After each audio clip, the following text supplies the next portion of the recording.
পাঁচটা নাগাদ সিউড়ি স্টেশনে হাজির হয়ে দলীয় কর্মীদেরকে নিয়ে সিউড়ি বিধানসভার বিজেপি প্রার্থী জগন্নাথ চট্টোপাধ্যায় মেমু ট্রেনে উঠে পড়েন। সেই ট্রেনে যাত্রীদের সঙ্গে হকার থেকে শুরু করে ডেইলি প্যাসেঞ্জার মানুষদের সঙ্গে কথা বলেন তিনি।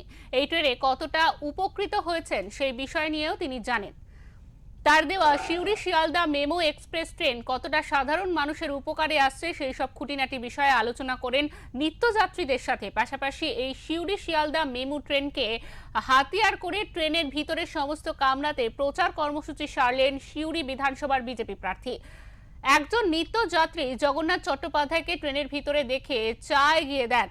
বিজেপির প্রার্থীকে দেখে খুশি ট্রেন যাত্রীরাও শুভেচ্ছা বিনিময়ের পাশাপাশি এই ট্রেন পেয়ে সমস্ত যাত্রীরাই সাধুবাদ জানিয়েছেন ও প্রার্থীর সঙ্গে হাত মিলিয়েছেন।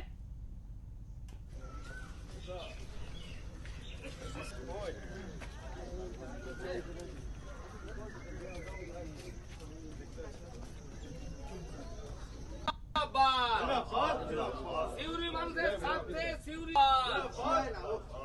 বিধানসভার উন্নয়নের কান্ডারি জগন্নাথ জি জিন্দাবাদ। জয় জগন্নাথ।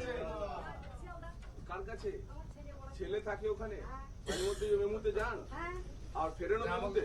খুব ভালো সুবিধা হয়েছে তো আপনাদের। সুপ্রভাত সুপ্রভাত। ভালোভাবে যাবো থেকে কোথায় নৈহাটি নেমে পড়ো। নৈহাটি নেমে ওদিক থেকে চলে যাও আবার। Very good. চলো সকলকে নমস্কার। নমস্কার দিদিভাই, কোথায় যাচ্ছেন?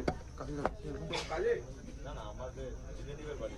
রিলেটিভের বাড়ি। ট্রেনটি হওয়াতে সুবিধা হয়েছে তো। Thank you thank you thank you. নমস্কার প্রত্যেককে। নমস্কার নমস্কার।